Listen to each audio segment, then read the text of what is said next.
Assalamualaikum warahmatullahi wabarakatuh. Kami dari kelompok 3 akan menjelaskan mengenai fraud risk assessment.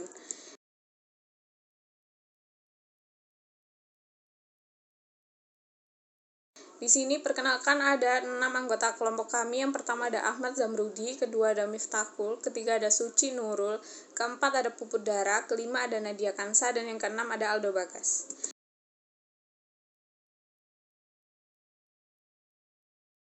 Pertama-tama saya akan menjelaskan pengertian fraud risk assessment. Fraud merupakan proses atau terjadinya tindakan yang disengaja dengan melakukan penipuan, penggelapan, atau pelanggaran kepercayaan untuk mendapatkan keuntungan finansial. Risk merupakan proses bahaya atau akibat yang berlangsung atau kejadian yang akan datang. Sedangkan assessment merupakan proses penilaian perusahaan untuk memahami kinerja karyawan.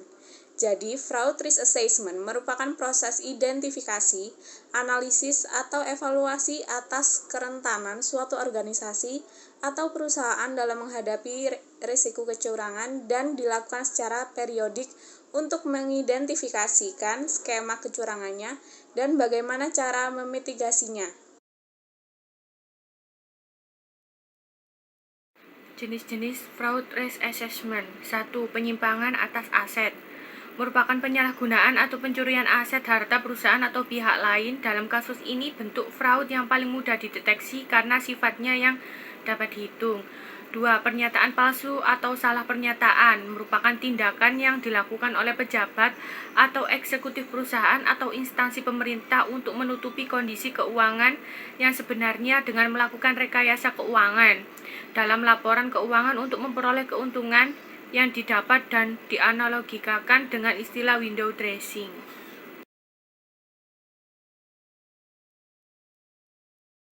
Yang ketiga, korupsi merupakan jenis fraud yang banyak terjadi, salah satunya di negara berkembang yang penegakan hukumnya lemah dan masih kurang kesadaran akan tata kelola yang baik sehingga faktor integritasnya masih dipertanyakan.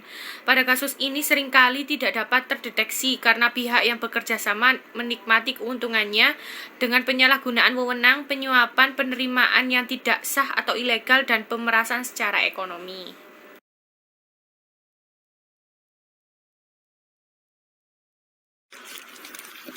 Tipe-tipe fraud risk assessment. Tipe-tipe fraud risk assessment seperti yang dikutip dari SAS nomor 99 menyebutkan bahwa terdapat dua tipe salah saji yang dianggap relevan untuk tujuan audit adalah sebagai berikut. Yang pertama, salah saji yang timbul akibat fraudulent financial reporting. Kategori ini didefinisikan sebagai salah saji yang disengaja atau dimasukkannya suatu jumlah atau pengungkapan pada laporan keuangan dengan tujuan untuk menipu pengguna laporan keuangan.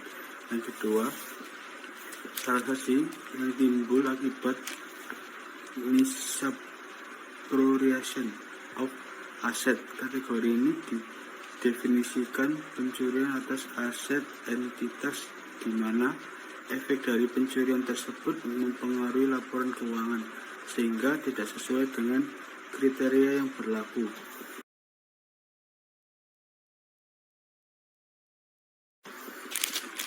Menurut Albrecht DKK, terdapat 6 jenis fraud sebagai berikut. Yang pertama, employee embezzlement merupakan fraud yang terjadi ketika karyawan menipu pemberi kerja dengan melakukan pencurian terhadap aset perusahaan. Fraud ini dapat terjadi secara langsung maupun tidak langsung. Yang kedua, management fraud merupakan manipulasi yang menyesatkan atas laporan keuangan stockholders, leaders, dan semua pengguna laporan keuangan merupakan korban dari fraud jenis ini. Yang ketiga, investment scam merupakan fraud yang terjadi ketika seseorang mengelabui investor untuk menanamkan sejumlah uang ke dalam investasi yang sebenarnya tidak berharga. Yang keempat, vendor fraud merupakan fraud yang dilakukan oleh vendor yang tindak sendiri atau fraud yang dilakukan melalui kolusi antara pembeli dan vendor. Vendor fraud biasanya mengakibatkan biaya pembelian yang lebih tinggi, pengiriman barang yang berkualitas rendah, dan tidak adanya pengiriman barang meskipun pembayaran telah dilakukan.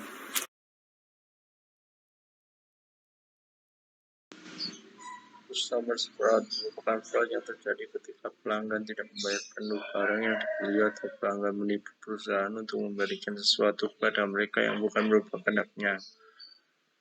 Miscellaneous fraud merupakan fraud yang tidak termasuk dalam 5 jenis fraud di atas atau bisa digolongkan ke dalam miscellaneous fraud.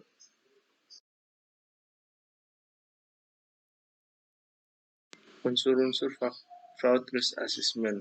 Menurut Bin Bangkum 2008 dalam Nabila 2013 terdapat 7 unsur yang dapat diidentifikasikan seperti berikut. Harus terdapat salah kenyataan, misrepresentation. 2. Dari suatu masa lampau, past, dan sekarang present. 3. Fakta bersifat material fact. 4. Dilakukan secara sengaja atau tanpa perhitungan, knowingly or recklessly. 5. Dengan maksud atau intent untuk menyebabkan suatu pihak beraksi. 6. Pihak yang dirugikan harus beraksi acted terhadap salah pernyataan tersebut. Misrepresentation itu yang merugikannya atau detriment. Penyebab terjadinya fraud risk assessment. Menurut Fuad, terdapat 3 hal yang melatar belakangi seseorang melakukan fraud kecurangan.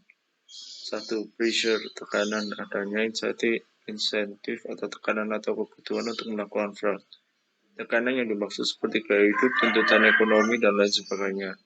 Yang paling umum terjadi pada pressure yang dapat mengakibatkan kecurangan, yaitu financial stability, external pressure, personal financial need, and financial targets. 2. Opportunity, kesempatan. Adanya situasi yang membuka kesempatan untuk kecurangan. Biasanya terjadi karena pengendalian internal perusahaan yang lemah, kurangnya pengawasan, dan penyalahgunaan wewenang. 3. Rationalization atau rasionalisasi. Adanya sikap karakter atau nilai etis yang membolehkan pihak-pihak tertentu untuk melakukan tindakan kecurangan atau orang-orang yang berada dalam lingkungan yang cukup menekan yang membuat mereka rasionalisasi tindakan fraud. Rasionalisasi atau sikap yang paling banyak digunakan yaitu meminjam aset yang dicuri dengan alasan untuk membahagiakan orang-orang yang dicintai.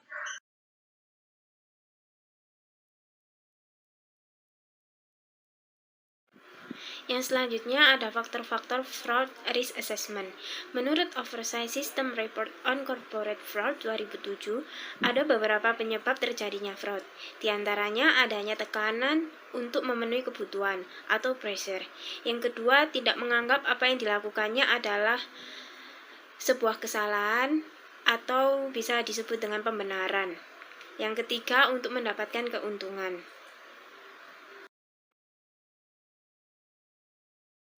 Selanjutnya ada faktor lain yang menyebabkan terjadinya fraud atau kecurangan. Yang pertama, faktor lingkungan perusahaan. Jika suatu organisasi lingkungan kerja ini baik, maka akan memberikan kesempatan bagi karyawannya untuk dapat melaksanakan tugas dengan sebaiknya. Sedangkan jika lingkungan kerja yang tidak memadai, maka karyawannya itu akan melakukan fraud atau melakukan tindakan-tindakan yang dapat merugikan perusahaan. Untuk menyelidiki penipuan dari hasil tersebut juga dapat menunjukkan industri itu lebih rentan terhadap penipuan. Industri itu bisa menyewa sertifikat fraud examiner atau CFE untuk melakukan penilaian risiko dengan mempertimbangkan tingkat risiko penipuan yang dinilai dari dalam industri entitas. Kemudian ada faktor internal. Menurut Singleton atau Singleton 2010, faktor internal yang meningkatkan kemungkinan penipuan, pencurian, dan penggelapan termasuk kontrol manajemen yang tidak memadai atau kegiatan pemantauan seperti berikut. Yang pertama, kegagalan untuk menciptakan budaya jujur. Yang kedua, kegagalan untuk mengartikulasi dan mengkomunikasi. Risk Assessment Best Practice.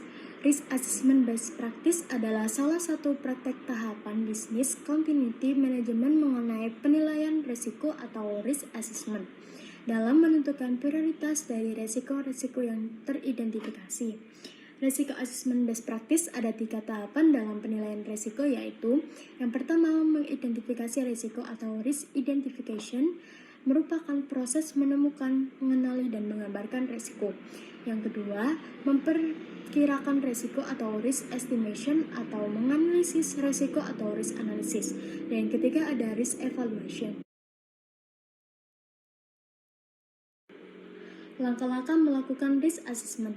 Langkah pertama, identifikasi bahaya. Ini dapat diidentifikasi dengan menanyakan ke karyawan atau berjalan di sekitar tempat kerja. Yang kedua, tentukan siapa yang mungkin terkena bahaya dan bagaimana. Kita perlu memahami siapa atau apa yang mungkin terkena bahaya atau dampak risiko dan bagaimana risiko yang berdampak. Yang ketiga, evaluasi risiko dan buat keputusan berdasarkan pengukuran pengendalian. Ini kita harus melindungi dampak bahaya yang dapat dihilangkan secara penuh atau dilakukan pengendalian risiko.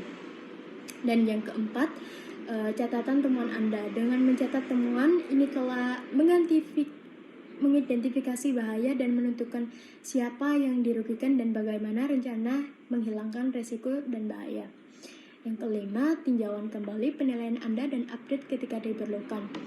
Ini agar mengetahui hasil penilaian risiko yang ditinjau dan diperbarui untuk mengetahui bahayanya. Sekian dari kelompok kami, kurang lebihnya kami mohon maaf. Assalamualaikum warahmatullahi wabarakatuh.